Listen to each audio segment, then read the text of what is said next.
Prenumeruokite vakaro žinias 2026 metams. Viskas trumpai ir aiškiai apie Lietuvą ir pasaulį. Daugiau informacijos dienraštyje Vakaro žinios.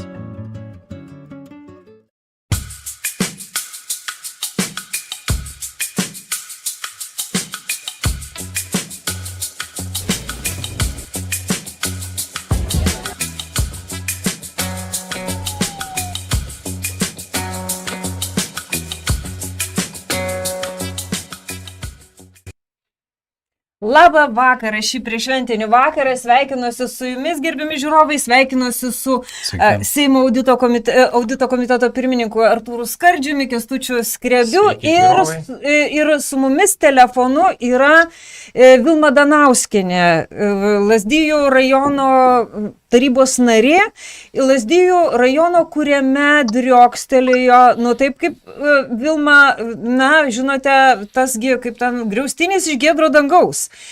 Poligonas Kapčiamiesčio staiga žmonės sužinojo, nors patyliukais panašu, kad Ausma Miškinienė tai derino labai seniai, bet žmonės nežinojo ją rinkę.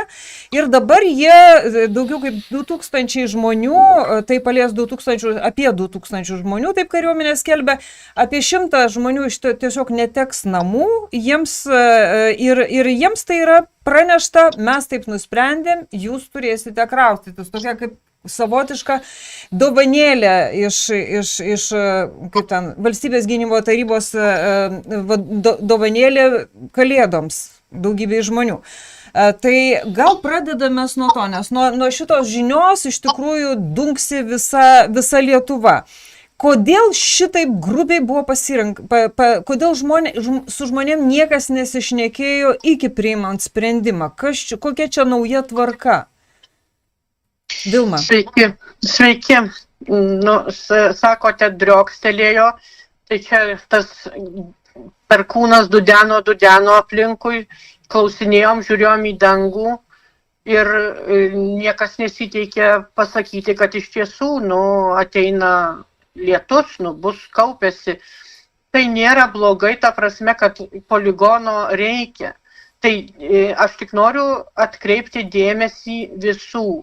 Tai, kad vakar vykęs susitikimas, ar kaip jį pavadinti, ar fiasko, ar čia jau skambiai galima visai pavadinti, bet aš tik tai konstatuoju, atmeskim visas emocijas, sakau, vakar pirmą kartą valstybė atskirų jos įgaliotų asmenų politikų vardu susitiko su žmonėmis, su bendruomenė, kurią palies sprendimai valdžios. Bėda yra tame, kad valdžia jau priėmė sprendimą ir atvežė, galvodama, kad imkit ant lėkštės, paleido, kad atsiprašant šūdų į veidą ir dabar ties dar pasidžiaukit, kad šilta. Šitaip nedaroma. Žmonės negyvuliai, su jais reikia kalbėtis. Aš labai gerai prisimenu, kad kalbos apie būsimo poligono poreikį jau buvo prie konservatorių kadencijos. Visi suprantam, kad saugumas iš tiesų yra labai svarbu, ypatingai dabar po Ukrainos užpuolimo ir matom, kokia geopolitinė situacija.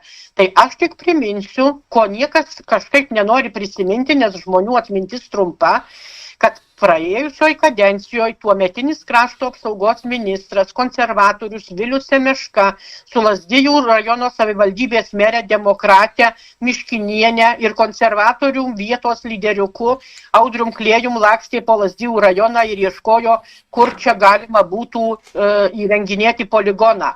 Viskas okei, mes nesame prieš poligoną, reikia valstybei, mes kaip tam stosim ir pritarsim. Buvo kalbama ir siūloma teritorija, kuri yra vidurys atkarpos Suvalkų koridoriaus. Tai yra teritorija, kuri yra Lazdijų ir iš dalies būtų palietusi Kalvarijos savivaldybės. Tai reiškia ten Šeštoka, Jukneliškė, Būdvietis, betgi ten nes kodėl ten, tikslinga ir mano asmeninė nuomonė, aš aišku, ne karinis ekspertas čia sakoma, kad kariai nusprendė, kur yra geriausia. Bet būtent mes ir norėjom vakar, kad tie žmonės, kad išgirsti atsakymus, argumentai tokie ir panašiai. Bet tada lakstė, tada apsižiūrėjo, tipo per mažą, tai dar ką, aš sakau, kur jums per mažai. Pažiūrėkit, durpė, pievos, miškų kirst nereikia, keliem tiem ūkininkams sumokėsit, supranti, žmonių ten mažai, viskas ok, ir varykit, Lenkija už 2 kilometrų, supranti, tiksliau siena prie pat, jūs neerzinat tos Baltarusijos, galų gale per vidurį, supranti, tarp Baltarusijos ir Kaliningrado, pats tas Suvalkų trikampio pikas, supranti. Bet, tenais merės tėvonija, merės brolio ūkis, tai, žinai, europinių fermų prisistatė, greičiausiai nusprendė, kad ne. Tada buvo svarstoma, kiek... Pala. Vilma, ten viena iš vietų žmonės kalba, kad buvo atmesta dėl to, kad ten Miškinienės brolio ūkis. Bet ten pievos ir miškų nereikia kirsti, taip? Nereikia. Apie Šeštokai būdvietis ten, visa tos seniūnijos, kur reiškiasi Sangrūda, ten irgi. Ten tikrai yra mažai gyventojų, tikrai retai apgyvendinta. Taip, ten yra pievos, ten viską, ten visai netoli eina Rail Baltica, supranti, ten visai netoli Via Baltica, ten, sakau, vidurys tarp Vilkaviškio, kur kraštas, kertasi Kaliningradą ir tarp Baltarusijos čia Ingardiną, kur dabar tiesiog visai prie pat tik Nemunas atskirs vieną poligoną nuo kito. Ir pas mus jau juokaunama, kad tai ką, ta prasme įtampai ir provokacijom, tai dabar ties bus idealų, supranti. Bet dabar dar vienas klipas buvo link Varėnos, bet ten irgi... Tada mes girdėjom, kad jau buvo, reiškiasi, apie Varėną kalbama ten, kad kažkur nuo Šalčininkų, čia ant Varėnos, ten irgi miškai, ten miškai ir visa kita, supranti, bet buvo lyg ir kalbama tokių, mes viską girdėjom gandais. Nuo kažin kada, 3 metai. Ten, kur, bet tai būtų užkabinę Liubajevo ir Nausėdos sodybas, aš taip suprantu. Bet sakoma, kad Varėnoski, kur miškuose turi sodybas, Liubajevas pasienio generolas, Grekis važiuoja ten, kur grybaut visą laiką. Tada, supranti, buvo galvojama net, kad šitas, kur dabar, kaip jau parodė, kur tas plotas maždaug, kad dalį kabins tų dar ir Druskininkų savivaldybės, ten Lingerdašių, ten tą kampą visą reiškiasi. Ten, kur pypkės geriausiai eina per sieną. Tai aš įsivaizduoju, kad tikrai Druskininkų savivaldybės meras, ponas Malinauskas, kaip tikras miesto vadovas, už kurorto statusą ir už tokią kaiminystę, jisai neabejojo, kad pakėlė tokią socialdemokratams kaip tam staltiese, kad ten atsitraukė. Jau dabar patraukė, reiškiasi, tą paklodę čia ant mūsų, ant Vainiūnų kaimų. Esmė yra tokia, kad vakar buvo pirmas kartas, kada jau po priimto valstybės sprendimo, kur bus atvažiuota šnekėti su žmonėm. Tai ko jūs, mėlieji, norėjot? Aš tai tik tai sakiau jiems ir vakar, ir šiandien ministrui net parašiau messengeriu.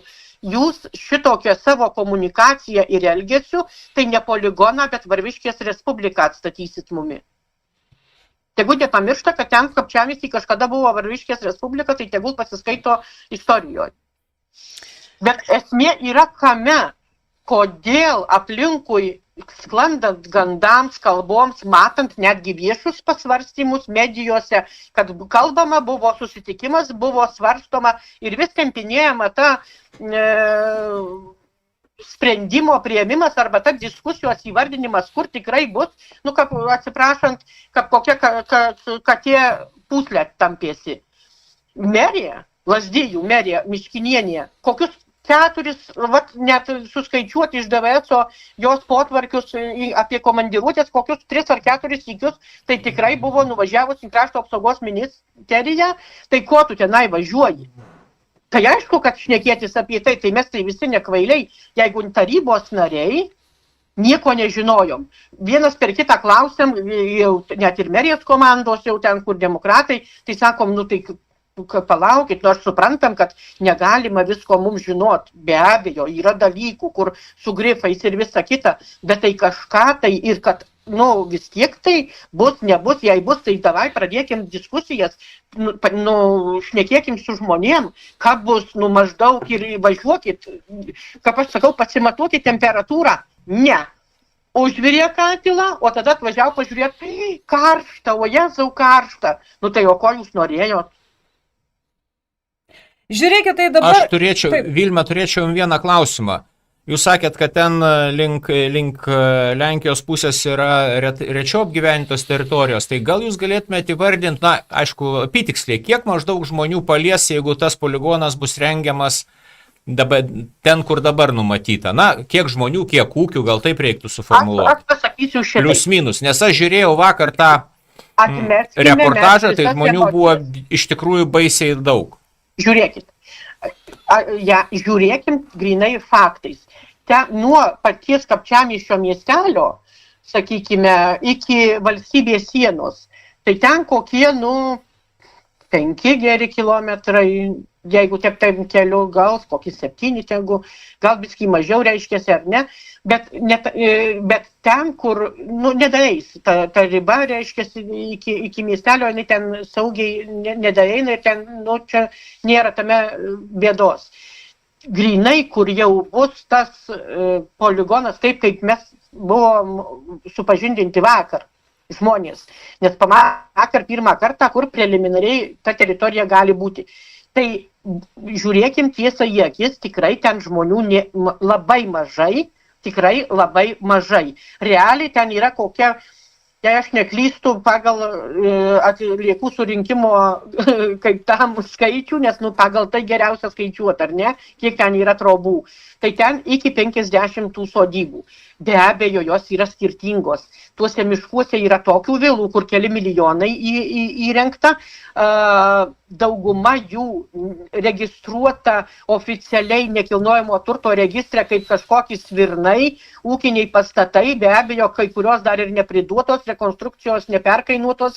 Ir jie dabar, natūralu, kad jie pergyvena, kad jiems už tuos milijonus niekas nieko nekompensuos, nes realiai kaip ir teisinio pagrindo nėra.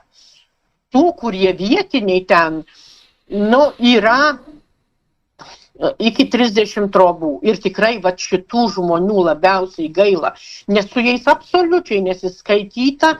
Ten yra jauni žmonės, kuriasi pasiėmę paramas europinės ūkius, įsikūrę alternatyvius verslus. Ten yra pats pagrindas mūsų baidarių. Ten yra Baltoji Ančia, Maros upė. Suprantat, ten visas tas, ta prasme, Nemunas ir tas baseinas, ten iš to žmonės vietiniai gyvena. Grybų, uogų, baidarių ir viskas. Viskas. Kaimo turizmo kelios sodybos yra. Tai esmė, dėl šitų labiausiai ir gaila. Bet kaip vakar reiškėsi ir sakė, valstybė paimdama savo poreikiams, be abejo, jinai privalo atlyginti. Čia yra konstitucijoje už privačią nuosavybę. Ir aš manyčiau, kad jeigu būtų kitokia komunikacija ir paaiškinant, kad žiūrėkit žmonės, mes tikrai kaip valstybė ateisim iš jūsų, mes jūsų netremsim, mes nenusavinsim, mes ateinam tartis ir prašyti, kad jūs vardan valstybės saugumo sutiktumėt gerėtis ir išsikeldinti, mes jums atlyginsim sąžiningai, mes jums pasiūlysim alternatyvą, mes jums pasiūlysim 3 alternatyvas, kur jūs galėsit išsirinkti. Šito visko nėra.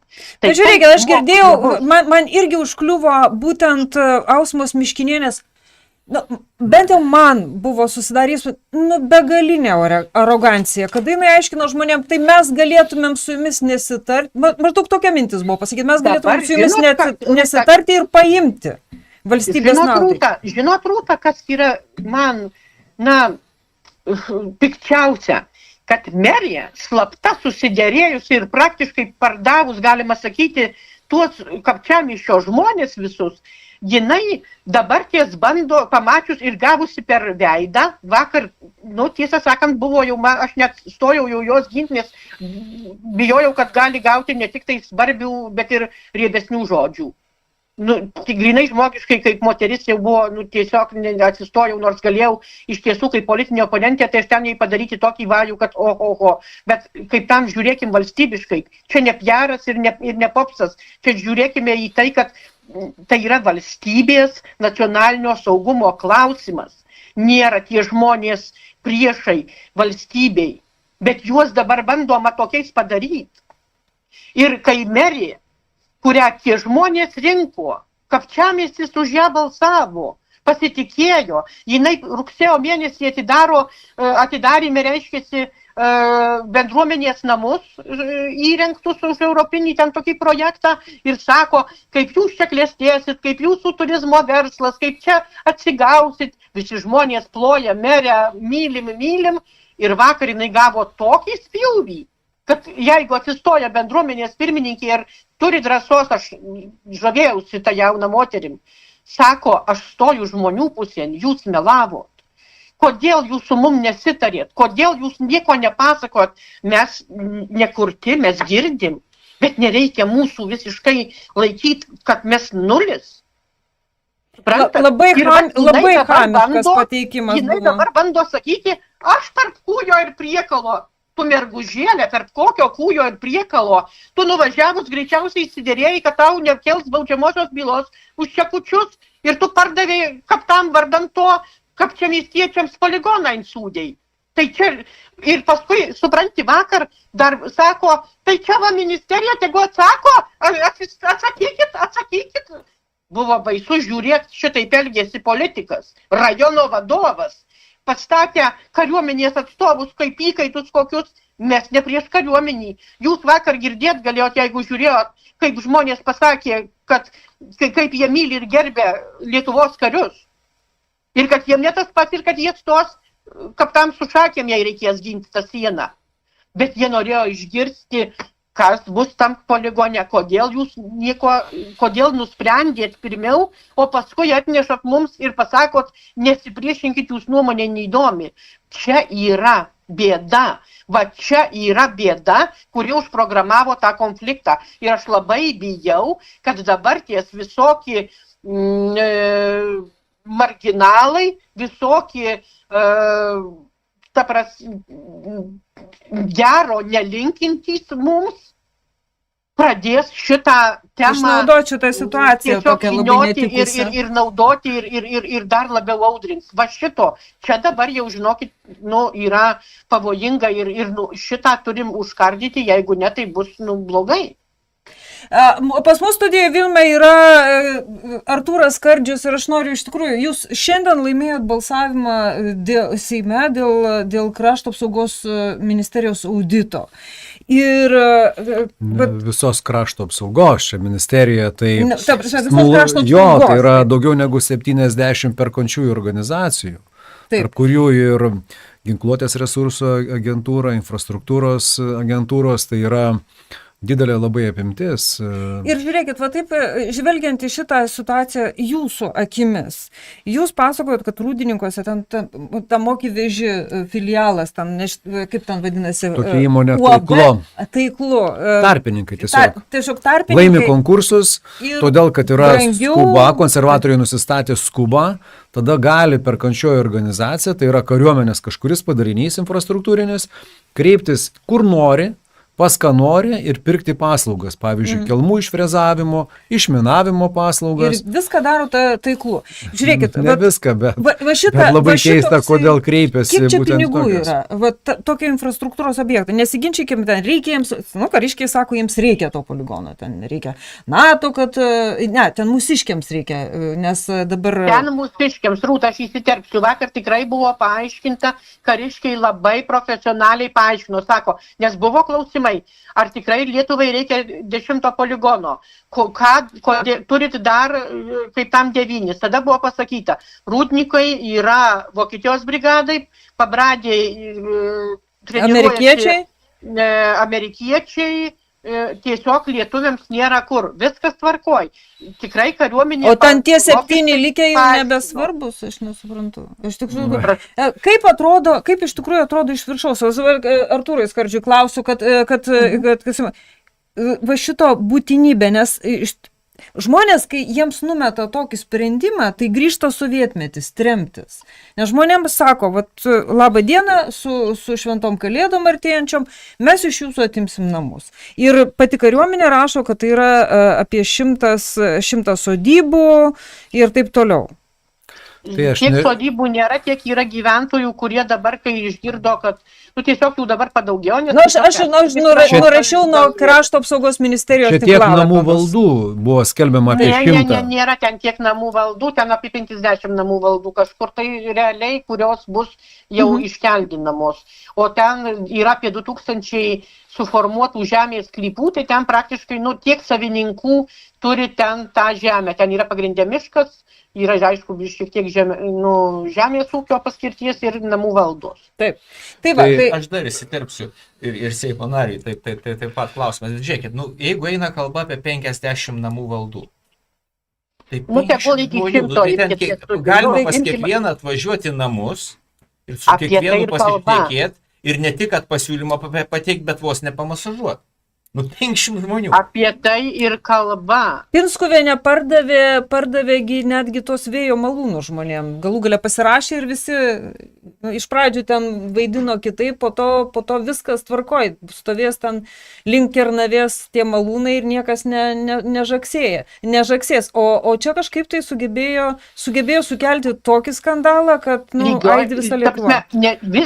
Merės arogancija, slapstymasis ir užkulisiniai susitarimai su krašto apsaugos ministerijos vadovybėmis, tiek konservatorių, tiek dabar, ta prasme, ir lakstymai pas Nausėdą priėmimus ir visus vakarėlius čia tą ir padarė. Būtų nuo pat pradžių sakę, žiūrėkit, reikia Lietuvoje poligono. Dairomės, kur ploto reikia didelio, žiūrim, kur mažiausiai privačių sklypų, nes čia pinigai išpirkti, tai čia visi supranta. Žiūrim, kur, reiškiasi, rečiausiai gyvena, žiūrim, kad būtų strategiškai prie Lenkijos viskas okei. Aš tai sakau, aš nesuprantu, kodėl neimti tenaise, kur žiūrėjo konservatoriai, lakstydami dar prieš porą metų Semešką, tais kalvelėm tom prie Budviečio ten ir Jukneliškės. Tai, aš aišku, ne karinis ekspertas, bet, tegul, kad patarė dabartinis kariuomenės vadas Druskininkietis, tai mažam čia specialiai Richardui merui, supranti, kurortą, kaip kaimynystę pasiūlė. Aš nežinau, čia gandai, čia mano nuomonė, kaip tam ir visokių, sakau, mes gyvenam dabar čia šitam krašte tik tai nuogirdų ir gandų apimti, kadangi niekas netvažiuoja normaliai, nieko nepasako faktais. Tai dabar, Vilma, dabar Artūras Skardžius. Tai, gerbiam Rūta, aš nežinau, kaip jūsų klausimą sakyti, kaip atrodo iš viršaus. Tikrai aš nesu. O kaip atrodo iš Aš nesu viršui, aš atstovaujama valdžia. Kaip atrodo iš viršaus, tai yra gynybos taryba visą laiką, kuriai vadovauja prezidentas. Ten yra aukščiausi vadovai krašto apsaugos ir kariuomenės vadas, ir Seimo atstovai. Tai aš manau, kad čia turbūt sprendimai turi būti ne iš jėgos pusės priminėjami gyventojų atžvilgių, nekvestionuojant to poligono reikalingumo ar nereikalingumo, kaip bent jau turbūt nereikia būti ekspertų, Suvalkų koridorius, ta 100 kilometrų, jungiantis atstumas tarp Kaliningrado srities ir Baltarusijos yra sunkiausiai apginamas ir čia bet kas gali pasakyti, turbūt nebūnant ekspertų, tačiau, sakykime, kad ir atsižvelgiant į karinį patarimą, turi valdžia nedemonstruoti savo jėgos, ir vietinė valdžia, ir centrinė valdžia, tiesiog pradėti ne nuo botagų, o nuo pyragaičio ir nestatyti vežimo prieš arklį. Tai pirmiausia kad viskas turi vertę, miškas turi vertę, gyvenamoji vieta turi vertę, žemė turi vertę, investicijos turi vertę, sakykime, viskas yra parduodama, beveik viskas, ar ne, jeigu kalbant apie žemę, viskas priklauso nuo kainos, ar ne? Tad tai ta kaina, kuri tiktų savininkams, aš manau, galima surasti sprendimą Ir čia turėtų nuo to sprendimo nenusišalinti Druskininkų valdžia, ponia Miškinienė, atsiprašau, Lazdijų ten valdžia, ponia Miškinienė. Ir būtent jai, kaip atstovaujamai valdžiai, jai patikėta ši funkcija ir visa atsakomybė apginti jų interesus, turtinius interesus, apginti savo gyventojus, kuriuos jie atstovauja kaip atstovaujamos valdžios atstovė, centrinės valdžios institucijose, kad jie neliktų nuskriausti, kad su jais būtų kalbamasi. Ir tikrai čia netokia problema Rail Baltica tiesiant ir teisingai atlyginant, ten problemų yra kur kas daugiau per visą Lietuvą.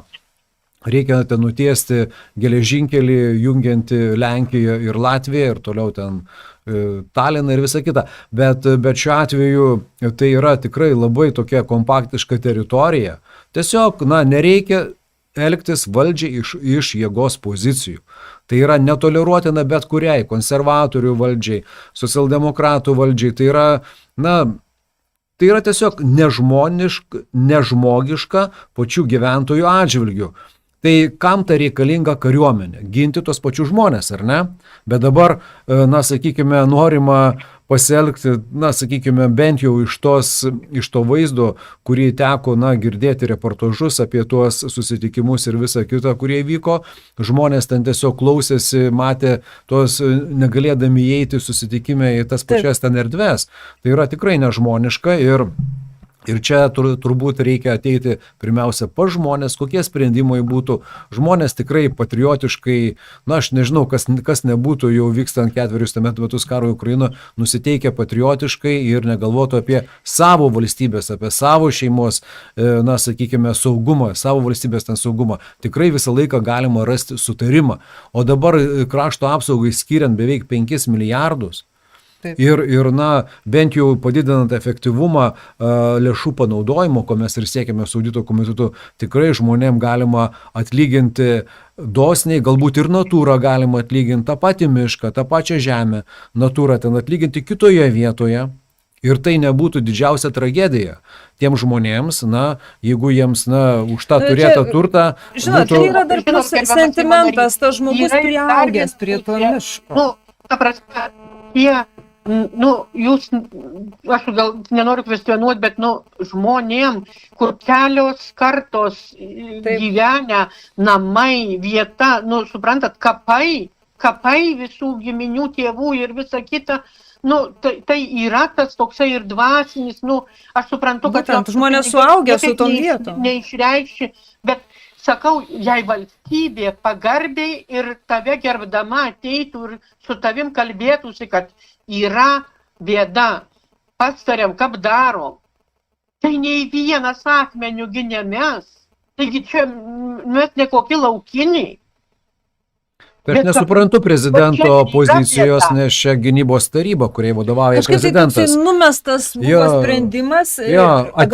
Atimkit, ar ne, nes čia mums reikia. Aš suprantu, poreikis... Kodėl nebuvo tos pačios bendruomenės, pavyzdžiui, pirmininkė kviečiama į kokius pastarimus, važiuoja merija, suprantu, kad ten yra ir ribotos tos informacijos ir viską, bet tai tu ar nukris jau kaptam kepurė nuo galvos, jeigu oficialiai atvažiuos kažkas, galų gale sujungtų Teamsų į susitikimą, padaryk krašto apsaugos būdamas ministro ar ten kokiu viceministro, kur už tą atsakingas, supranti, yra savivaldybės taryba, taigi vis tiek, tai mes teritorijų planavimą atsakingi, mes priiminėjom sprendimus, dabar viską nusibraukta, taryba nusibraukta, ta prasme, nusišluostyta kojos, įsivaizduokit, Lazdijų rajono savivaldybės strateginis planas, mes viską pastatė ant turizmo, mes tiek metų infrastruktūrą ir viską investicijas kūrėm ant to, kad mes esam miškų ežerų kraštas.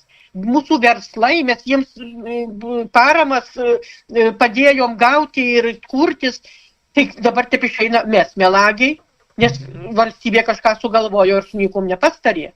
Suprantat, mums reikės ir strateginiai planai keisti, mes turim ieškoti alternatyvų, ką tada, kaip ta kryptis to rajono, kur mes savivaldybėje judėsim ir iš ko mes gyvensim, taigi čia reikia atvažiuoti ir sakyti, gerai, žiūrėkit, jums čia tep, tai mes jums duodam, to, šito ir ano. dabartis atvažiuosim, atsistoja žemės tos tarnybos atstovė ir sako, tai nėra nustatyta, reiškiasi, kad, turim atlygyti tiek, kiek jūs ten investicijų indėjot. Tai žiūrėsim, o kaip, teismas bus, teismas, reiks ir iškeldins. Tai žmonės tada iš salės klausia, ar Stalino laikai grįžo. Ne, taip negali būti, tai pirmiausia bet tai turi... Būna, žinokit, bet tai aš būna. Suprantu, bet tai tiesiog net be sprendimo teisės atvažiavo žmonės. Taip. Be sprendimo teisės atvažiavo biurokratai, o turi žmonės, nuo kurių priklauso sprendimas važiuoti, tartis. Juk negalima siūsti biurokratų. Biurokratas kitaip ir negali atsakyti. Aš pasakysiu šitaip, atsiprašau, jūs pertrauksiu. Krašto apsaugos ministerija su prezidentūra per daug pastatė ant Miškinienės, kad jinai turi autoritetą. O šitą apsimelavusi, slapukavusi, supranti, ir jie įsivaizdavo, kad čia viskas paruošta, atvažiuoja čia taip, kaip Putinas, supranti, į Ukrainą atvažiuokite, jau tenaise jūsų laukia su raudonais gvazdikais, o čia atvažiavo ir nifiga, ne su gvazdikais. Tai dar tik džiaugiasi, kad nesušakėm. Ačiū labai, Vilma, kad prisijungiai, papasakojai šitą situaciją. Iš tikrųjų, seksime ją ir tarpušvenčių ir visą laiką ir žiūrėsime, ar tie žmonės gaus balsą. Su mumis dar, priminsiu, buvo Lazdijų rajono tarybos narė Vilma Danauskienė, valstietė, o Ausma Miškinienė buvo tas žmogus, kuris sukėlė skandalą. Chamiškai elgdamasi kaip kokia feodalė, jinai pardavė savo žmonės ir dabar pasiekmes gali būti liūdnos visiems. Nors aš noriu, ačiū Vilma labai. Ačiū, gražių švenčių visiems. Gražių švenčių ir tau. Šiaip jau šitas visas prasidėjo daug anksčiau, mes vasarą rodėm, kai pradėjo tuos miškus kirsti ir kirsti tai beatodariškai pasienio zonai. Vadinasi, žmonės, tie valdininkai žinojo, žmonės nujautė, kad per jų galvą šitas daromas, čia yra rekreacinės teritorijos. Aš dabar atsiverčiau, čia yra draustinių krūva. Čia, tai kam? Keturi draustiniai. Keturi draustiniai, čia yra ir vienas biosferos poligonas. Yra įsteigta padaryta ir dabar staiga sugalvojama, kad šitas yra. Kiek čia pinigų sukris iš šitą dalyką, tų milijardų? Kiek milijardų kainuoja šitokią teritoriją įsisavinti kariniais tikslais? Nes ten pasakyta, kad... Tai pirmiausia, reikėtų gal pažvelgti į tai, šitą yra objektų, kurie milijardais nėra išmatuojami. Kaip jūs sakote, draustiniai įvairiausi, kurių nenusipirks už milijardus. Ne, čia gamta kūrė šimtus metų. Šimtas kūrė, tai yra mūsų nacionalinis turtas. Ir mes tikrai, ieškodami treniruotėms, kariškiams, treniruotėms teritorijų, neturėtume to daryti mūsų visų draustinių sąskaitai, tai yra nacionalinio turto sąskaita. Nekvestionuojant to, kad jam reikia treniruotis, reikia vietos. Dabar kaip tos vietos yra parenkamos, aš išties nežinau.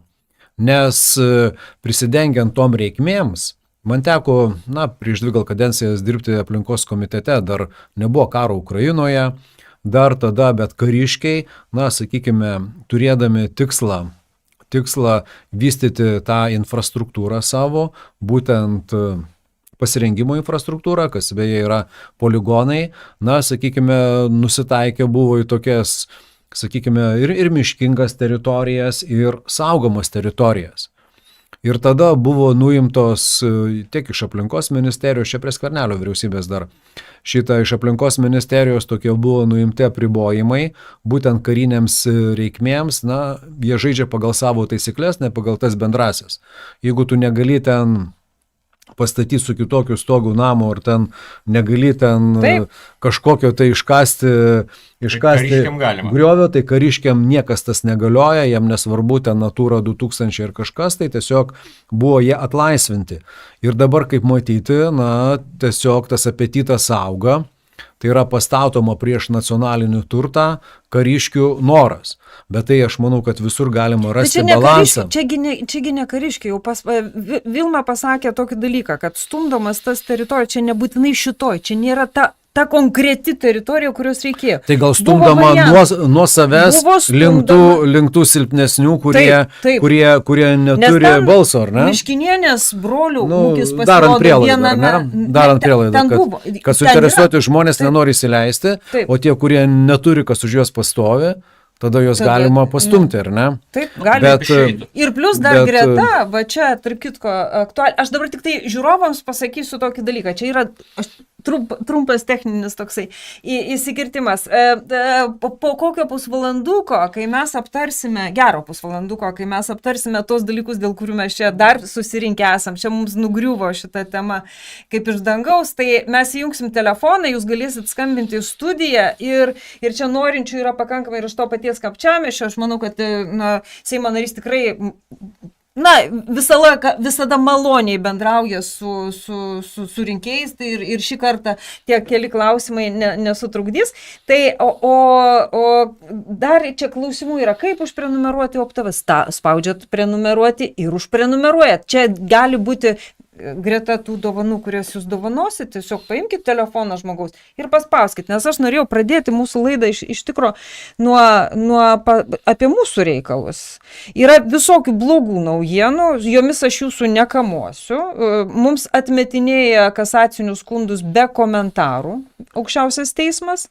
Čia yra pirma naujiena. Antra naujiena yra panašu, kad bekovojadami už žodžio laisvę, už Ingridai realiai mėgina sunaikinti galimybę bet kam. Ponui Skardžiui ir bet kam. Tiem patiems socdemam pasiųsti savo žinutę. Ir aš spėju, kad tai yra pasirengimas tiems arba iš ankstiniams rinkimams, arba savivaldybių rinkimams.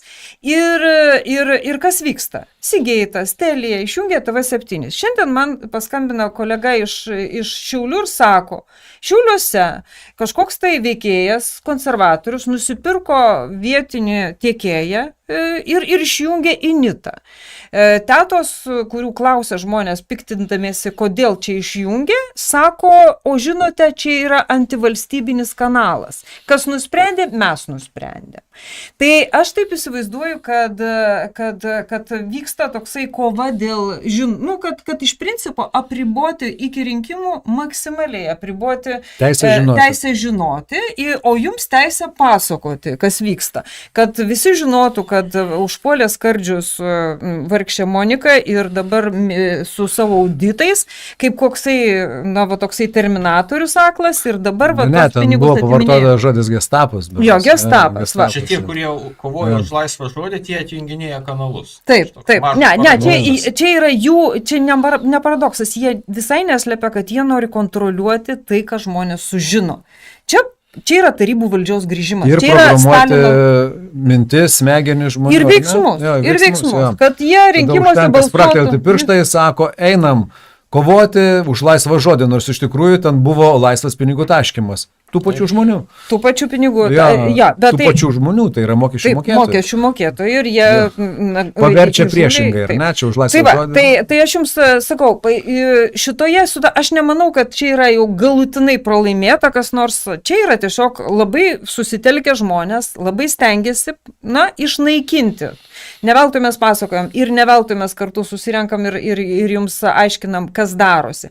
Realiai mus yra nuspręsta sunaikinti, nes pamatė, kad žmonės vis tiek ieško, nelabai patiki tuo, kas jiems yra diegiama iš tos valdžiasklaidos, ateina čia ir išgirsta ir dėl to atsiranda galimybė pasirinkti ir pasirinkti laisvą valią. Tai va tą laisvą valią dabar kaip sovietmečio, aš taip laukiu, kada čia mums už durų pastatys kokį slopintuvą signalo. Iš tikrųjų, nes viskas panašu į tarybų valdžios sugrįžimą į sovietinį tokį, kur stovėdavo kokie nors glušintuvai už tai, kad įsijungė į kokį nors kanalą, kaip Rusija. Kaip Baltarusijai.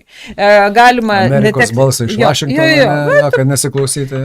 Bet tokie dalykai ir taip, jeigu šitos jėgos laimės, tai OPTV turės transliuoti jums kaip kadaise Amerikos balsas iš kokio nors Vašingtono, nes Vašingtone dabar leidžiama kalbėti, o čia pas mus viskas smaugiama ir uždarinėjama.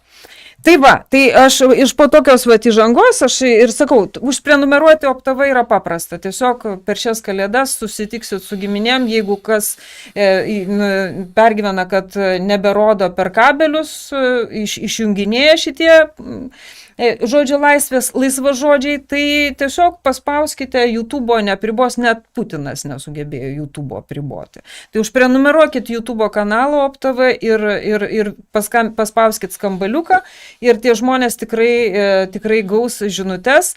Prie YouTube'o jiems dar sunkiau prisiveršti, nors jie mėgina tai padaryti per Europos komisiją, kad per ten galėtų iš šitos paspausti didžiuosius šitos kompanijas kaip Google ir taip toliau. Tai čia turi savo kubilius, bet tai dar kol kas nepavyksta.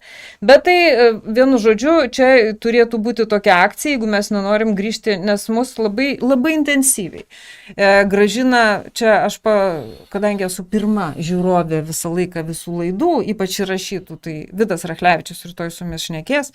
Ir jisai pasakė tokį, mums norima įvesti mažumos diktatūrą. Ir čia yra diktatūriniai tokie veiksmai. Tai va, tai dabar kalbame apie tuos, kurie čia šiurpino politikos, aš taip įsivaizduoju, nušiurpino socdemus, iki jie net taimautą pasiėmė, privedė jūsų kolegą vieną iki gyvybei pavojingos būklės, aš taip Vilkauskas suprantu, kad jisai Jeigu greitoji išvežė, tai jam reikėjo išmušti Vilkauską, tai yra komiteto pirmininką, kuris svarstė tą vadinamą, dabar aš net neparinku ten žodžio, ten yra terminas... Filibusterį. Jo, filibusterį, ta prasme... Čia per adventą. Jo, per adventą, kad reikėjo priregistruoti visokių pataisų, kad Katinas gali vadovauti ar spręsti dėl LRT, ar ne? Idiotiškų, pačių idiotiškiausių, aš manau, tie įrašai visi išliko iš posėdžių saliai, galės rinkėjai tų dešiniųjų, ar ne, pasiklausyti, ant kiek žmogus, kada jisai tyli, atrodo protingas, ar ne, bet kada jam leidi kalbėti, ir kalbėti leidi, per naktį, ar ne, taip toliau, jo pačio iniciatyva, tai jisai tiesiog atskleidžia savo tą vidinį pasaulį, ar ne? Taip, tai ten tikrai aš siūlyčiau visiems pasižiūrėti, ką jūsų išrinkti Seimo nariai, vienmandatininkai, konservatoriai, liberalai, vardan Lietuvos, kalbėjo posėdžių salėje ir kaip, sakykime, jie demonstravo savo išmintį, savo vidinį pasaulį. Tai tikrai nenusivilsite, tai geriau. Bet jūs tikėjotės, pavyzdžiui, vaikšto Agnė Širinskienė. Labai pabrėždavo, kad yra ir giliai tikinti moteris, labai tikinti moteris, praktikuojanti katalikė ir taip toliau, per adventą su juodu katinu. Davatka vaikšto po Seimą. Kunigas Peškaitis sakė, kad apskritai Vilniuje siaučia... Bet jeigu Skvernelis liepė, tai šitą, kodėl jai nevaikščioti, tai aš manau, jeigu pasakytų, duoti galvą į sieną, taip pat duotų, aš manau, kad...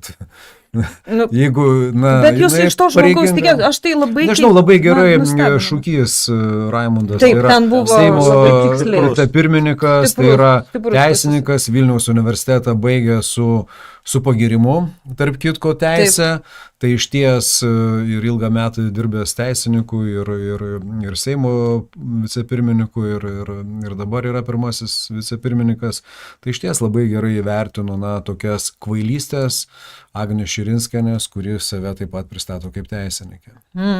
Ja, bet žiūrėkit, bet ar tai, ką jie darė, mes tuoj prieisime prie, jūs čia, tai kas išdarinėjama su tais pinigais, aš spėju, kad labiausiai bijomasi, kad netekus LRT kontrolės visą tai pamatys realiai tą visą virtuvę, kaip yra maitinami tie visi jūs dabartinės opozicijos, bet panašu, kad čia ne opozicija, čia tokia valdančioji mažuma, kaip yra maitinami jų įtakotukai, kaip kontroliuojama visa šitas, kaip už kiek pinigų, kiek tai kainuoja. Bet prieš tai, nes jūs turi duomenis, o su Seimo nario priesaika, tai nesikerta. Čia taip galima elgtis, tyčiotis iš timdavystės, tai kaip aš galiu, kokią man žinutę Seimas siunčia?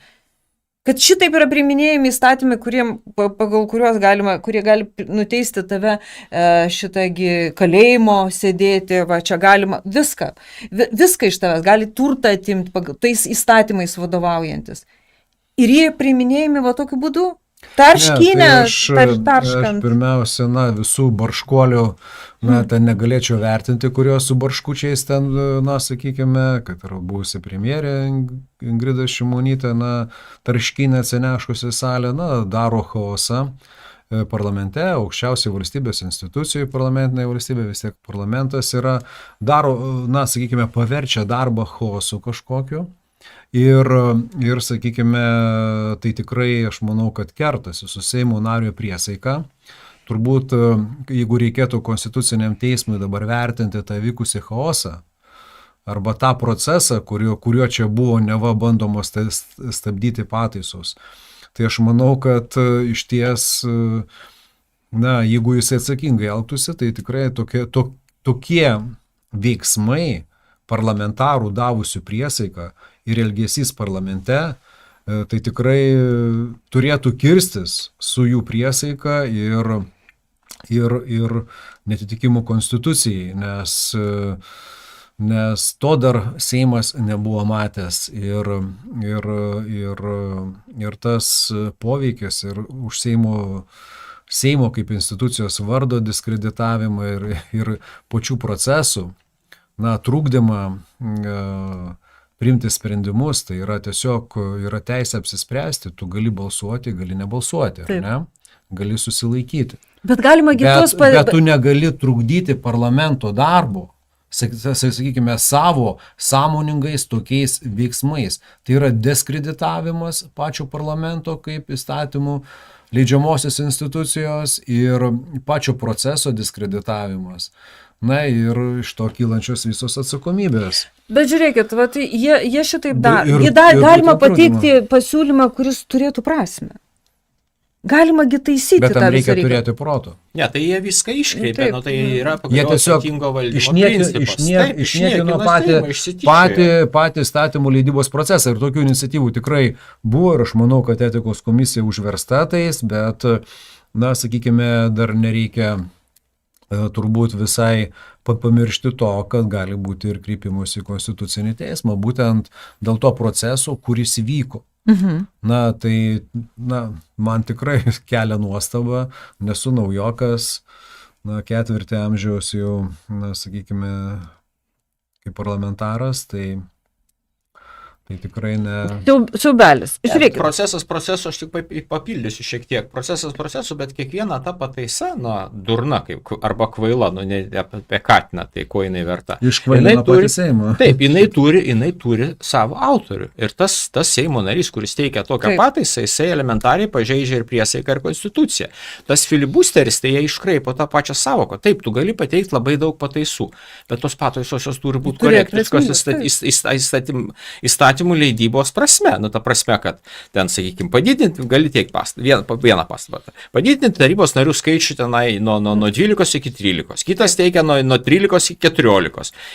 Ta prasme, jos turi turėti prasme, bet kada pateikiama pataisa, kad, sprendimą priima katinas ar ten, sakykime, atsižvelgia, įstatymas įsigalioja ten tada, kada bus pilnas saulės užtemimas, čia yra jau pasityčiojimas. Iš paties proceso. Žiūrėkit, dabar jau lenda ir jūs paviešino ten tokių 7 ženklių skaičių, kuriais ten aprūpinami tie žmonės, kurie organizuavo mitingas. Iš tikrųjų labai gerai organizuotas, LRT labai gerai padirbėjo, labai masyvi reklama. Kas nors apskaitys, nes Jonas Staselis pamėgino paklausti ir buvo uždaužytas. Tiesiog tų pačių laisvažodininkų uždaužytas už klausimą, jį ten meta iš visur ir taip toliau, mėgina mesti iš visur. Tai jūs, mėginsiu suskaičiuoti, kiek čia visą tai kainavo, nes čia išleista krūva tų pačių mokesčių mokėtojų pinigų. Tai labai keistai atrodo ta situacija, kada LRT, turėdamas 7 viešinimo kanalus, berods 3 televizijos ir 4 radio, perka viešinimo paslaugas. Gerbiami žiūrovai, perka viešinimo paslaugas iš kitų subjektų, pavyzdžiui, iš Delfio, ar ne? Taip. Ir kada Seime bandoma aiškintis, kodėl jie perka viešinimo paslaugas, atsakymai patys įvairiausi, bet sumos išleidžiamos pakankamai solidžios. Tai aš manau, iš kur dabar pirko viešinimo paslaugas, mes tikrai tą kaip audito komitetas privalėsime tos duomenys, jie privalės mums pateikti, nes tai kiekvienais metais mes susirenkame viešinimo paslaugas iš visų VŠI ir valstybės valdomų įmonių ir kiek teisiniam paslaugom išleidžia. Jie atsisakė, jie čia darė savireklamą ir niekas neskaičiuoja, kiek čia išleista. Na, tai žinot, yra tam be abejo taryba ir aš tikrai labai bent jau toj situacijai džiaugiuosi tuo, kad tarybai užteko sveiko proto nepasiduoti provokacijai ir nepasileisti patiems. Bet čia buvo, jie patys po to pradėjo svarstyti, ten vienas ne taip ten surinko, ne tą surinko. Nu, tikrai žaviuosi gerbiamu Jonu Stasiliu, tarybos nariu. Tarp kitko, tas jo jaunystėje sportinis tas, na, sakykime, kovos tas būtent būdas, kovotojo būdas, ne, kadangi jisai sportavo ir šitą tai leido jam išties būti atviru, nebijančiu, tikrai iššūkiu ir taip turi elgtis kiekvienas tarybos narys, o taryba turi užtikrinti priežiūrą tos institucijos. Labai kilo didelis skandalas, kai audito komitetas priėmė savo sprendimą ir taip pat, kaip išdavoje, buvo pateikti komiteto parengti LRT įstatymų pakeitimai. Ir čia sukėlė tokį ažiotažą. Šitą mūsų pagrindinis tikslas, ką ir nurodė valstybės kontrolė, buvo orientuotas į tai, į viešųjų pinigų panaudojimą ir tarybos kaip aukščiausio valdymo organų, prižiūrinčio įstatymų, na, sakykime, apibrėžtą LRT misiją, kaip jinai įgyvendinama, savarankišką tiek struktūros nepriklausomumą, tiek finansinį nepriklausomumą, kad jie galėtų turėti savo audito tarnybą, kad taryba galėtų turėti sekretoriatą ir patys galėtų, na, sakykime, pagal savo... Jūgi gali neįleisti dabar į tai, nu, kaip Garbačiauskaitė, nepasirašai su ją sutarties, jisai tave neįleis tarybos nariui. Dabar tai yra tikrai, na, sakykime, kad ir ką jie bekalbėtų, aš manau, tarybai atimta buvo bet kokia teisė vykdyti prižiūrinę veiklą.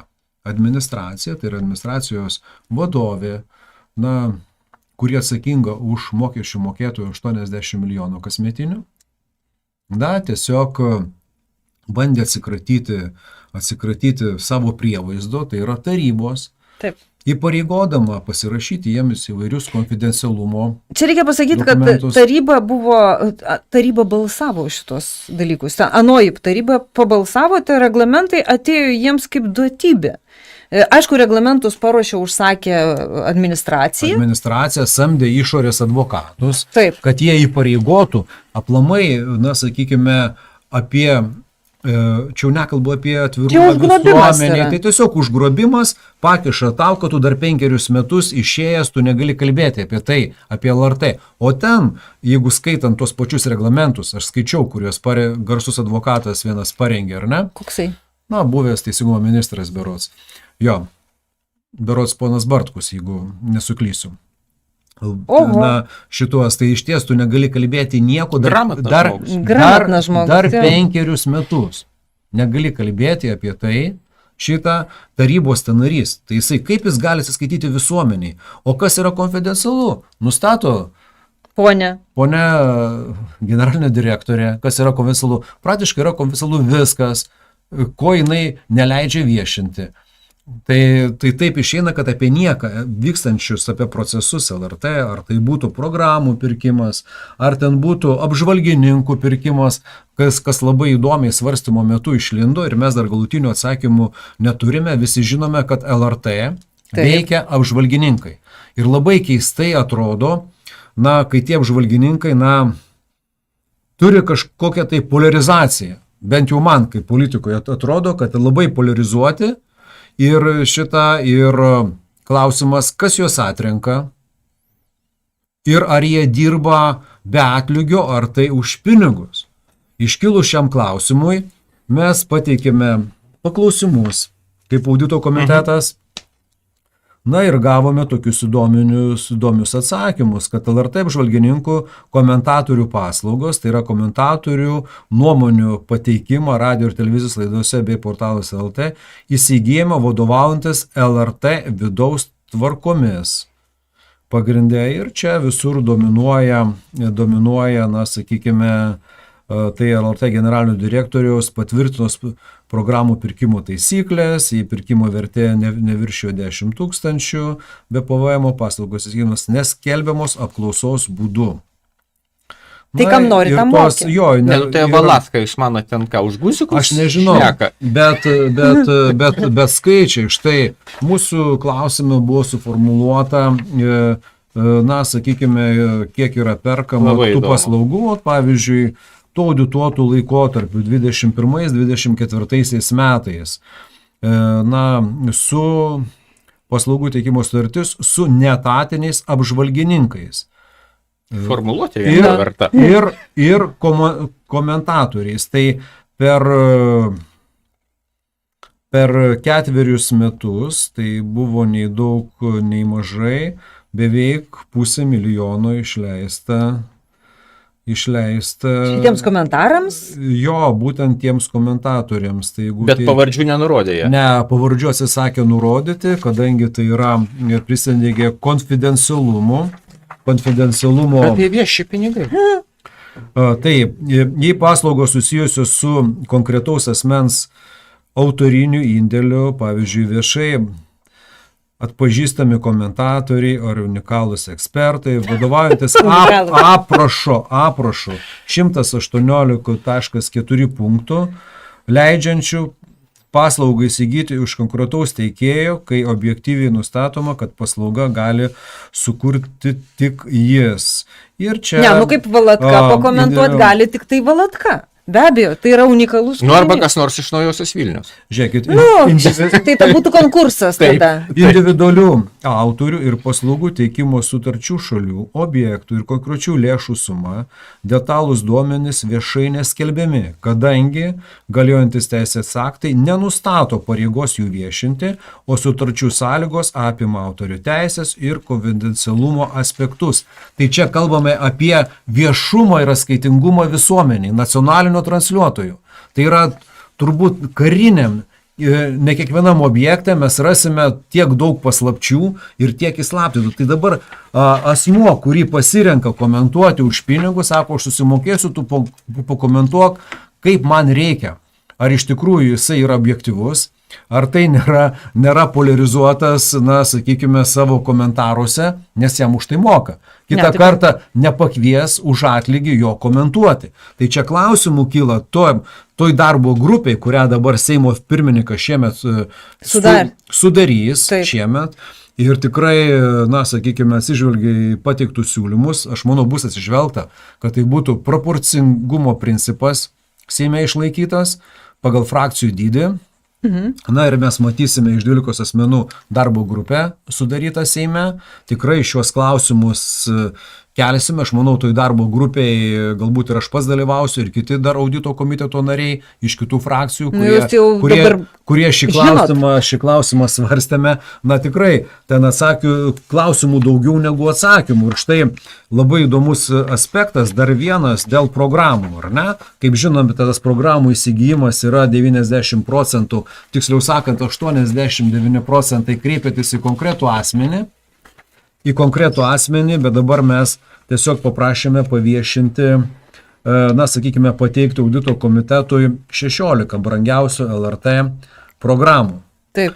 Ir kas įdomu, nes valstybės kontrolė taip pat, na, sakykime, tą klausimą nagrinėjo, nors ir teigia LRT, kad galima susipažinti su pirkimais, bet pačių programų, kas būtent būtų patiems mokesčių mokėtojams, kurie apmoka tas programas, ar ne, įdomu, kiek kainuoja, pavyzdžiui, viena programa, kita ten programa, ne, jie pateikia kažkokį kalambūrą, ten iš kažko tai pirko, kaip susijęti tą asmenį, jeigu, pavyzdžiui, įmonė Valius, ar ne, pirko iš Valiaus ir dabar ką nupirko. Mes nežinome, ką nupirko.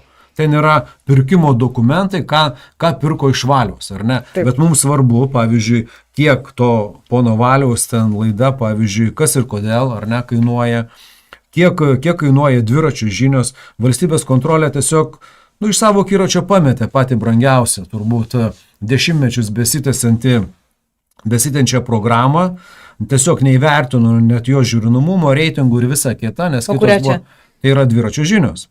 Dviračio žinios tai nei daug, nei mažai, su PVM-u audituojamu laikotarpiu, pavyzdžiui, 21-22 metais buvo 1 200 000 su trupučiu, 24-25 yra 1 085 000, toliau rikiuojasi kas ir kodėl.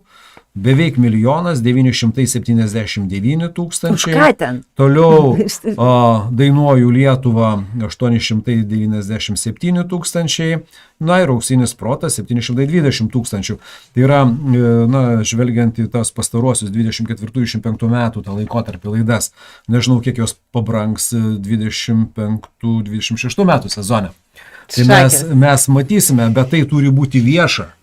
Tai yra vieša ir turi tą žinoti kiekvienas mokesčių mokėtojas. Nesvarbu, kiek tai eurų jam kainuoja, bet 80 milijonų tai yra dideli pinigai mokesčių mokėtojams. Be abejo, tai mes tuos klausimus kaip audito komitetas taip pat toliau prie tų klausimų dirbame ir tie klausimai, žvelgiant į tas įstatymų pataisas, čia visiems labai patiko ir komentavau turbūt jau 101 kartą, bet galiu dar priminti, kad mes siekime sustiprinti būtent tarybos funkcijas, tai tarybai suteikti savarankiškumą, kad taryba tvirtintų LRT įstatus, taryba. Kas ir priklauso. Taip. Tai yra... Visi reglamentai turėtų būti tarybos. Tai yra pagal bendruosius principus.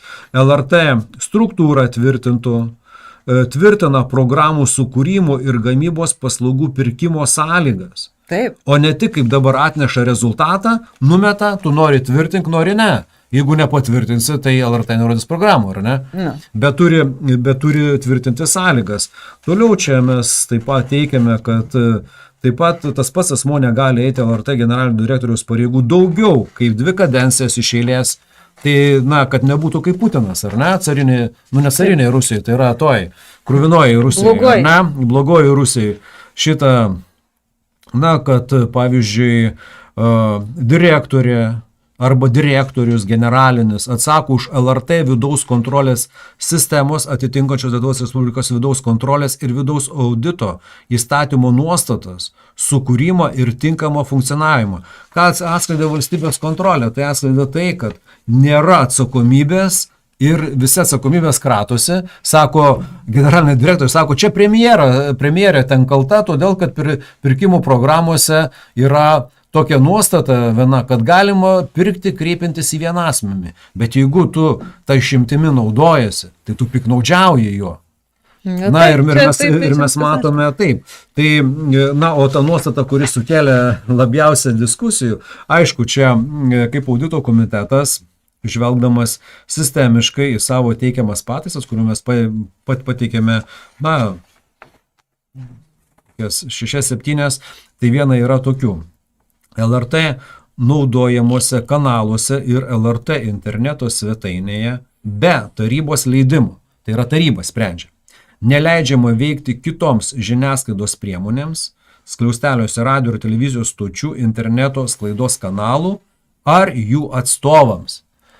Tai realiai, senoji nuostata galiojusi dešimtmečiais papildyta tai, kad ir ar jų atstovams. Tai supranta, čia sukėlė paniką, cenzūros įvedimas, visa kita. Tai dabar, gerbiamoji direktorė, tai jūs suraskite nors vieną nacionalinį transliuotoją, pavyzdžiui, kokį BBC, kuris leistų tenai savo kanaluose veikti kitiems asmenims. Čia yra mokesčių mokėtojų pinigais apmokama šitą, sakykime, ta visa misijos įgyvendinimas, bet tai neturi tapti šėryklą.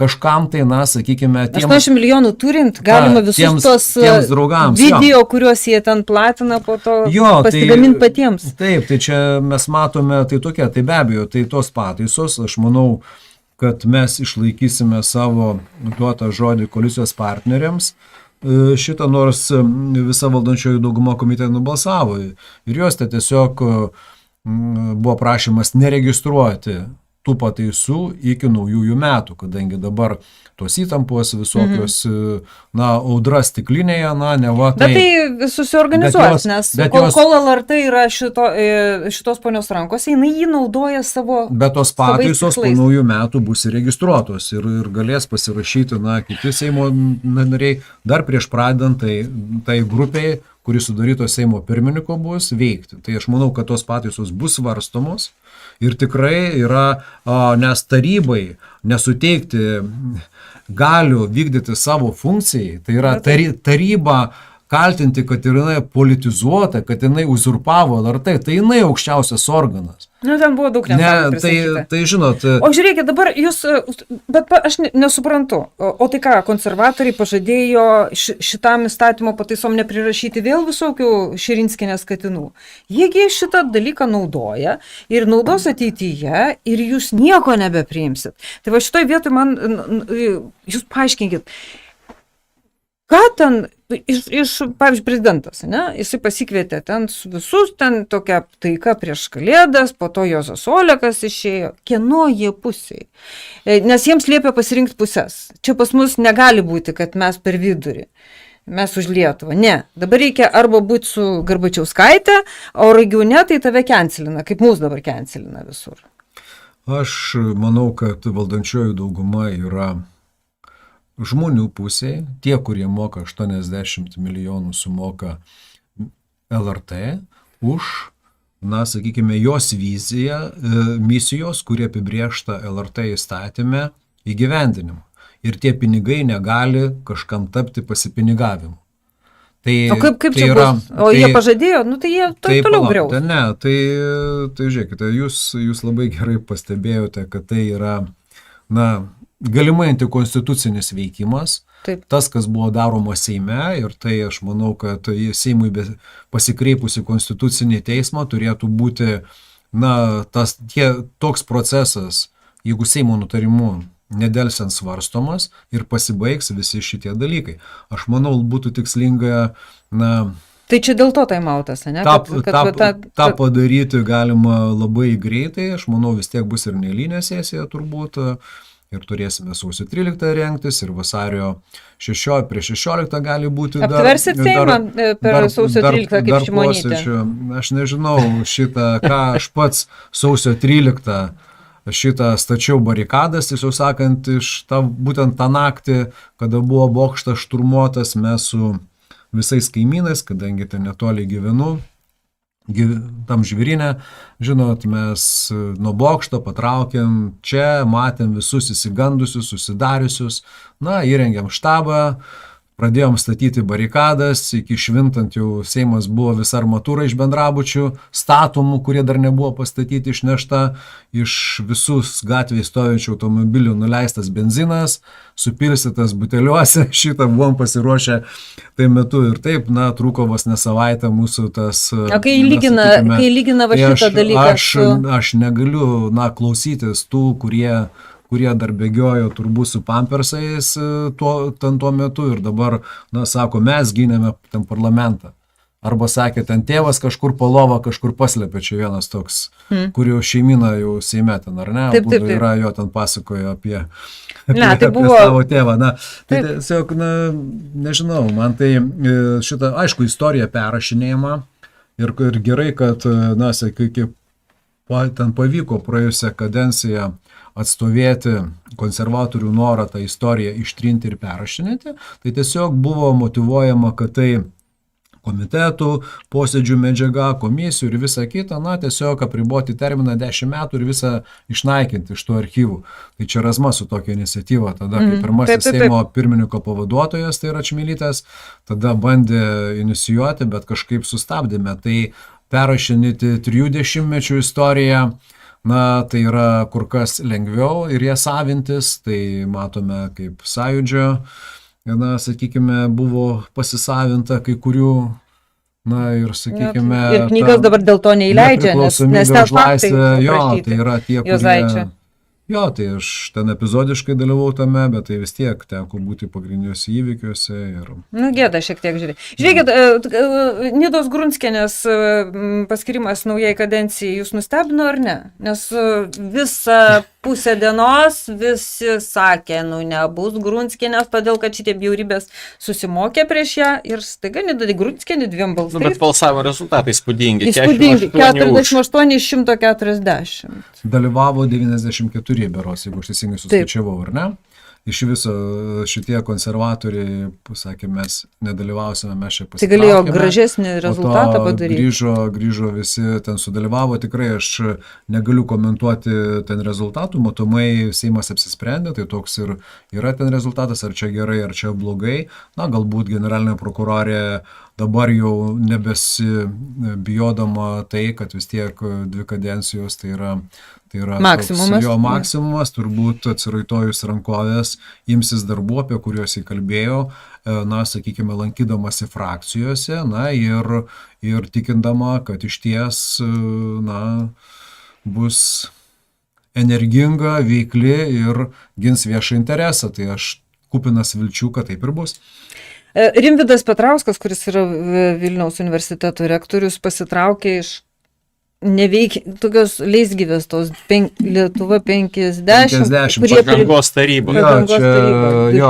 Čia Kubilius labai mėgsta ten kalbėti 50 metų į priekį, ar ne? Taip. Ir kas bus 50-ais, ten, na, po 50 metų, po 30 metų, ar ne? Tai čia konservatorių, žinai.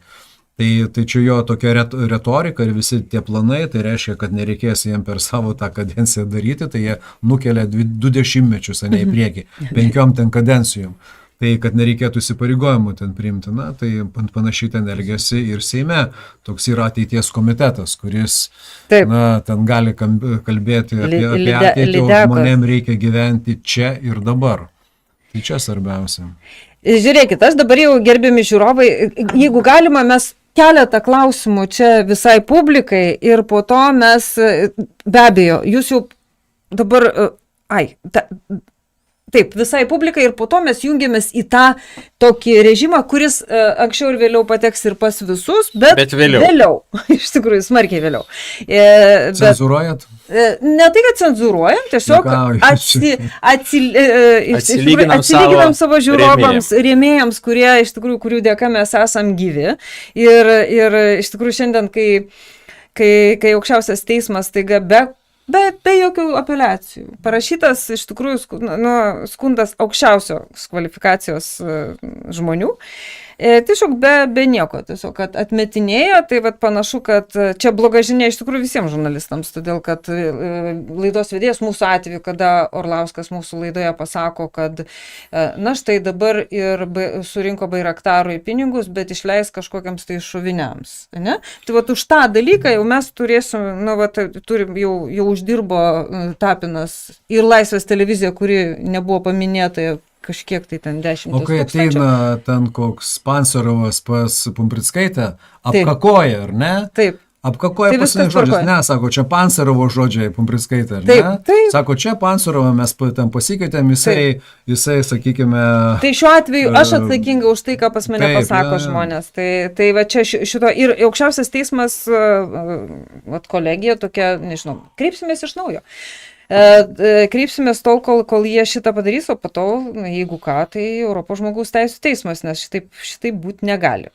Negali būti teisingumas selektyvus. Ne. Tai šitą mes girdime kai kurių prokurorų, sakykime, kurie labai aktyvus, kad štai galima Seimo nariai, tai yra ne žmonės, jie gali ant jų galima dėti visaip, kaip čia Šuraivas ten bėgiojo. Bet Tapino abejoti Tapino yra kainuoja 130 tūkstančių. Taip, tai va čia, o ten tas visą Seimą apdėjęs paskutiniais dalykais ir visą kitą, ar ne? Taip. Vulgariausiais ten dalykais, bėgiodamas su 5 kamerom, ar ne? Pakviestas ten tuo metu valdančiosios frakcijos Laisvės partijos pirmininkės ministrės Armonaitės, ar ne tada? Taip. Ir ministrės šitą, išsityčiojo, išniekino visą Seimą, gavo 20 eurų, ne, baudą? Taip. Šitą. 25. Bet už tą turbūt savo fondą papildė ten stipriai, jis ten fondą turėjo, kurį uždarė, atidarė, nežinau, kaip jis ten buvo. Jo. Keistai tą fondą uždarinėjo. Jo, tai klausimas, iš kur to fondo pajamos, ar tik tais ne iš viešojo sektoriaus. Tai va, gerbėmiai, tai dabar jau buvo norinčių paskambinti, paklausti, tai skambinkit, klauskit, todėl kad ten Kapčiamiesčio labiausiai be abejo sujaudino žmonės tas visas reikalas.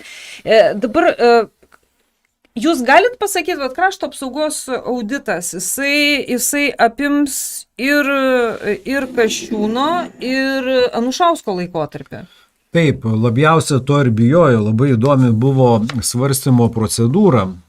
Galėčiau šiek tiek žvilgtelti į ją, nes tiek Razma, tiek Anušauskas buvo pateikę pataisų. Pirmiausia, jiem netiko preambulė, kur pabrėžiama, kad valstybės biudžeto lėšų panaudojimų šioje srityje būdinga skuba, dalis prekių, paslaugų ir darbų įsigijama taikant teisinio reguliavimo išimtis, supaprastintas procedūras, pasitelkiant tarpininkus, taip pat galimai padidinant įsigijimų prekių, paslaugų ir darbų kainas ir kad vis dar veikia 70 perkančių organizacijų.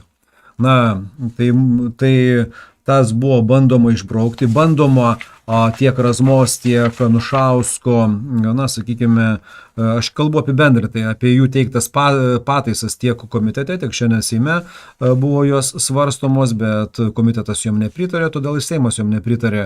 Iš esmės buvo bandoma trumpinti laiką, kad jis apimtų ne nuo 21 iki 25 metų imtinai, bet būtent nuo 23 metų, tu jau surasiu tiksliai pataisas, kurios čia buvo teiktos, kad apimtų laikotarpį. Taip, išbraukiant 21 metus ir rašant 23. Tai reiškia, mūsų siūlymas 21-25 metai, tai yra pilnai kad kadencija ir plus dar, o jie norėjo nuo 23 metų, tai ta prasme, nežinau, kokie čia motyvai, galbūt Anušauskas čia kažką buvo sumastęs. Tai jis gal žino, ką darė praėjusią vasarą, kaip bet ir, sakykime, valstybės kontroliai prailginant tą terminą, aišku, tą terminą galima būtų ir ilginti, kad jis samesnis, bet valstybės kontrolė jau pati atsiraitojusi rankovės, sakykime, mums kalbantis prieš valstybės kontroliai, apsisprendžiant dėl metinių programų, tai tiesiog irgi ginkluotės, pavyzdžiui, įsigijimą, bet mums labai svarbu, kad būtų įvertinti ir visi tarpininkai. Mes norime, kad pavesti valstybės kontroliai iki 26 metų birželio 16 dienos atlikti 21-25 metų krašto apsaugos sistemai skirtų lėšų prekiams, paslaugoms ir darbams įsigyti valstybinį auditą ir atsakyti šios klausimus. Krašto apsaugos sistemos perkančiosios organizacijos, tarp jų gynybos resursų agentūros, infrastruktūros valdymo agentūros, lėšų prekių, paslaugų ir darbų įsigijimas 21-25 metais, panaudotas buvo teisėtai, efektyviai ir rezultatyviai. Antras, teisinių reguliavimo nustatytos išimtis, prekių, paslaugų, darbų įsigijimas, neskelbiamos dėrybos, supaprastinti pirkimai, procedūros, decentralizuotas, organizuotas pirkimų vykdymas, šiam procesui skirti žmogiškieji ištekliai, jų kompetencijos ir kitos susijusios aplinkybės, ar užtikrino siekti lėšas, naudoti racionaliai, efektyviai, rezultatyviai, bei išvengti tarpininkavimo, dėl kurio galimai galėjo didėti įsigijimų kainos. Ir taip pat prekių, paslaugų ir darbų įsigijimus prižiūrinčių, kontroliuojančių institucijų funkcijos ir atsakomybės nustatytos tinkamai ir sudaro sąlygas šioms institucijų laiku vykdyti šių įsigijimų kontrolę ir priežiūrą. Tai ne tik patį procesą, bet kaip veikia priežiūros mechanizmas. Supratau. Tai yra atsakomybė, panašiai kaip LRT. Tai aš tą supratau, aš labai norėjau, kad jūs žmonėm paaiškintume, kas vyks su krašto apsauga.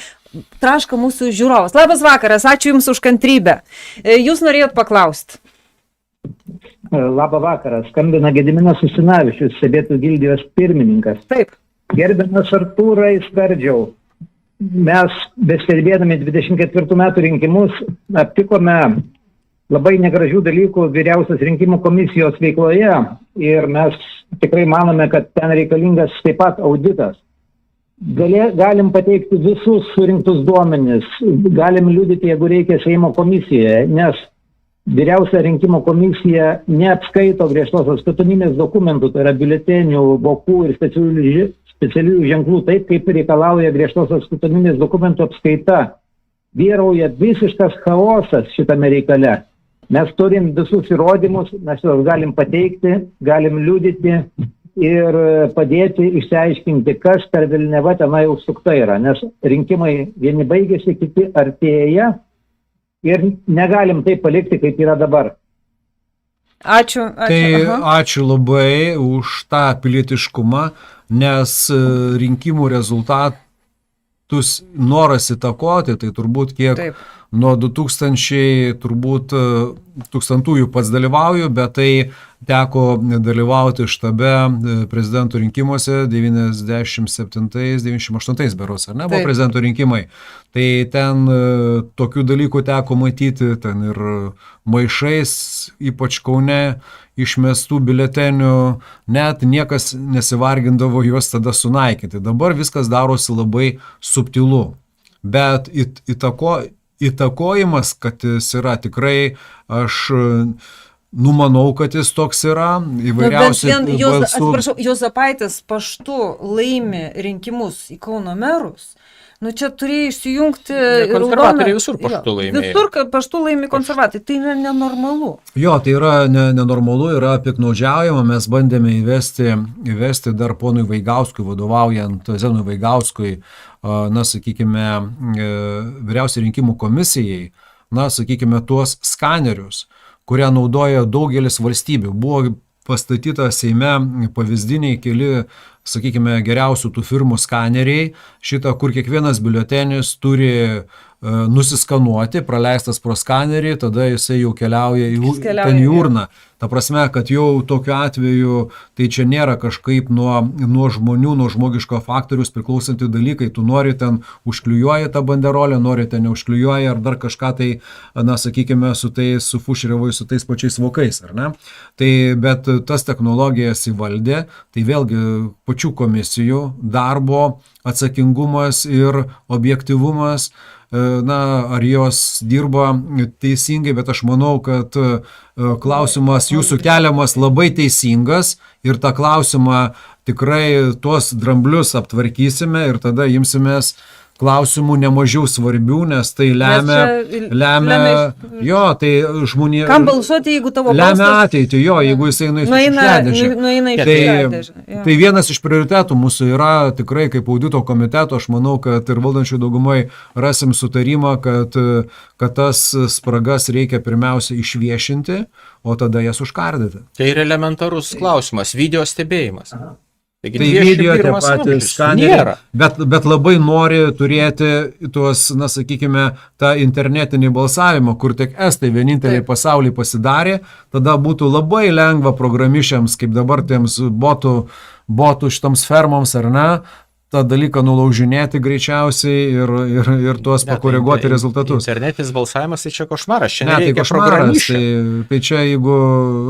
Nes nereikia programišio. Jeigu pinigus iš bankų ištuština, ar ne, žmonių kišenės. Žiūrėkit, jeigu dabar, sakykime, balsų pirkimas, tai tu turi eiti fiziškai, susirastą žmogų, jam įteikti ten kažkur, jis turi ateiti prabalsuoti. O čia viskas... Pasiėmėjai portfeliuką su laptopu, pasiėmėjai tenai užkandos ir išgertą arba pinigėlių ir eini per socialius asmenis. Taip. Artūrai ir Rūta ir Kęstutė. Apskaitos kompiuterizuotos biuletenių nėra. Aš tą galiu tvirtinti, kadangi esu apskaitos specialistas, 20 metų pardavinėjantis ir prižiūrintis apskaitos sistemas įvairiems verslo subjektams. Ir tai, kas vyksta VRK informacinėje sistemoje, tai yra tragedija. Aš jau esu išnagrinėjęs visus VRK informacinės sistemos dokumentus, kurie yra pateikti į registrus pagal valstybės informacinių išteklių įstatymą. Esu išnagrinėjęs visus viešuosius pirkimus. nėra tokio modulio informacinėje sistemoje, kuriame būtų apskaitomas gavimas, perdavimas, panaudojimas, nepanaudojimas. Reiškia, ten debito su kreditu suvesti yra neįmanoma. Gediminai, aš labai atsiprašau, kad jūs nutraukiu, jau viską suprato, jau aš perduosiu jūsų kontaktus. Jo, norėčiau tiesiog su jumis susikontaktuoti ir šitą po švenčių kažkaip tai rasti ten galimybę ar susirašyti kažkaip tai, ką jūs dabar sakote, labai svarbu yra dėl demokratinių rinkimų. Gediminai, aš dėl to skubinu šitą visą reikalą, nes už minutės mes atsiskiriam nuo didžiosios daugumos žiūrovų. Aš dar noriu įleisti vieną skambutį, vieną žiūrovą. Ačiū. Sveiki, labas vakaras. Labas vakaras. Sveiki. Aš noriu pasakyti dėl tų balsavimų. Žinau, kad ne tik tai internetinis balsavimas yra baisus, bet yra netgi tais vadinamais, kada ateini į balsavietę ir matai, kad kaimynai, kurių nėra jau 20 metų, jie įrašyti yra kad gali balsuoti. Gerai, ponia, aš dabar vieną, aš truputėlį, būkit maloni, dabar sustokit. Aš noriu įspėti žiūrovus, kad jūs galėsit, dabar dauguma žiūrovų, kurie nėra kanalo nariai, jūs taiga pradėsit nebematyti šitos transliacijos, nors jinai įvyks. Tai tapę kanalo nariais, tai yra paspaudę tą prisijungti arba ir tapę tais kanalo nariais, jūs galėsit vėl matyti šitą transliaciją, o jeigu ne, šitą laidos dalis po porą savaičių pateks ir pas jūs. Tai dabar tęskim, ponia, aš tiesiog norėjau spėti žiūrovus, kad už 15 sekundžių jau šitas virsmas įvyks. Tai va čia toksai dalykas. Tai tęskit. Ir tiesiog kelis kartus paskutinius metus netgi teko taip, kad kviesti ten juos prižiūrinčius ir liepti tiesiog prie mano akių išbraukti jų.